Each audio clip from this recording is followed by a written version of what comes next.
ખેડબ્રહ્મા ખાતે પ્રજાસત્તાક દિનની પૂર્વ તૈયારીના ભાગરૂપે રિહર્સલ યોજાયું.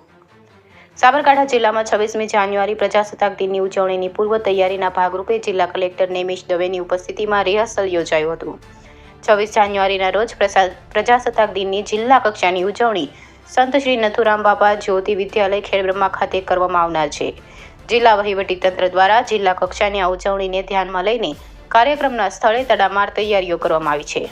જિલ્લા કક્ષાની ઉજવણીની આખરી તૈયારીના ભાગરૂપે જિલ્લા કલેક્ટર નેમિશ દવેની અધ્યક્ષતામાં પ્રજાસત્તાક દિનની ઉજવણીનું રિહર્સલ કરવામાં આવ્યું હતું. આ રિહર્સલમાં સૌ ઉપસ્થિતો દ્વારા રાષ્ટ્રગાન તેમજ તિરંગાને સલામી આપવામાં આવી હતી. રિહર્સલ દરમિયાન કલેક્ટર દ્વારા પરેડનું નિરીક્ષણ કરવામાં આવ્યું હતું તેમજ શાળાના વિદ્યાર્થીઓ દ્વારા વિવિધ સાંસ્કૃતિક કાર્યક્રમો રજૂ કરવામાં આવ્યા હતા. આ રિહર્સલમાં જિલ્લા વિકાસ અધિકારી હર્ષદ વોરા, જિલ્લા પોલીસ વડા વિજય પટેલ, નિવાસી અધિક કલેક્ટર કૃષ્ણા વાઘેલા, વિવિધ અમલીકરણ અધિકારીઓ, કર્મચારીઓ, શિક્ષકગણ તેમજ મોટી સંખ્યામાં વિદ્યાર્થીઓ હાજર રહ્યા હતા. India 24 news reporter Jayesh Thakor સાથે શૈલેષ પટેલ, ચીફ બ્યુરો, સાબરકાંઠા.